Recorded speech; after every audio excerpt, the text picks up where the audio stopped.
The Outpost has one of the most powerful, well-acted moments of any film I've seen this year. Now before you turn this video off, I have to tell you, Caleb Landry Jones. Give this man an Oscar nomination.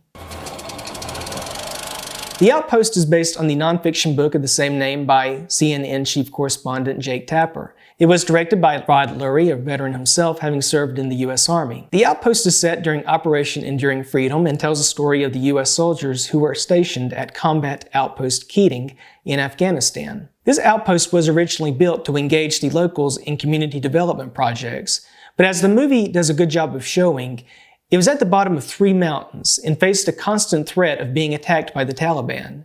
When word got out that U.S. military officials were planning to close the outpost, the Taliban decided to attack in greater force in what has become known as the Battle of Kamdesh. The Outpost is one of the best war movies I've seen in a long time. One of the best things about this movie is that it's bipartisan. Again, it takes place during Operation Enduring Freedom. It's a war with a very divisive legacy, of course, I think most people would agree, but there's no denying the soldiers who fought in it deserve recognition.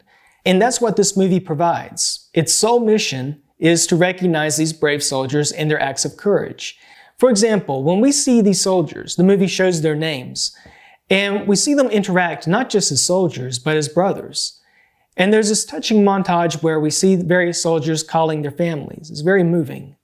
But the movie never exploits these soldiers. One of the first war movies I ever saw was the excellent Saving Private Ryan. And I think for my generation, that was the gateway to war movies. Who can forget the portrayal of the Battle of Normandy with that jaw-dropping, horrific opening, such as the soldier picking up and carrying his own severed arm. But if there was one negative thing to come from Saving Private Ryan in the aftermath, not that it was that movie's fault, but suddenly war movies were trying to top each other as to which could be the most graphic. Even a movie like Pearl Harbor had an R-rated director's cut with a soldier's severed head rolling toward the camera. So I appreciate that The Outpost treats its soldiers as the real people they are. When a soldier gets killed, the movie doesn't try to shock the viewer with an over-the-top graphic spectacle, and the camera doesn't linger on a body to try to maybe manipulate one's emotions. Obviously, this movie is violent, but unlike some war movies, this film is very respectful toward the soldiers who were affected in real life. Let's talk about the performances. Orlando Bloom plays Captain Benjamin D. Keating, who in this movie is the type of leader anybody would want to follow. Scott Eastwood does a great job as Staff Sergeant Clint Formisha, charismatic as always. It's a couple of heroic moments. And the film doesn't have too much humor, but Eastwood delivers one of my favorite light-hearted moments in the film. It's a joke I won't spoil, but headset, communication, you'll know it when you see it. At one point, a new captain, I believe it's pronounced Robert Ulasis, enters the film, and I thought that guy could pass for a younger Mel Gibson.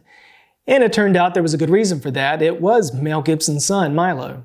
But again, it's Caleb Landry Jones who delivers a standout performance in the film. He plays Specialist Ty Michael Carter, who was awarded a Medal of Honor for his actions portrayed here. Caleb Landry Jones is excellent throughout the whole movie, but his performance in the final 5 minutes was nothing short of masterful. He most definitely deserves a Best Supporting Actor nomination. I can't think of any major critiques about the film. Overall, The Outpost is an excellent movie that tells the story of a group of soldiers who were placed in a terrible situation and how they rose to the occasion with courage.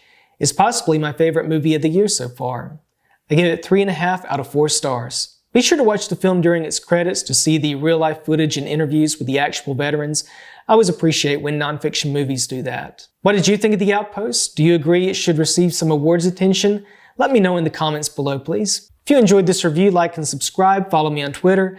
Until next time, this has been Josh with Movies Please. Thanks for watching.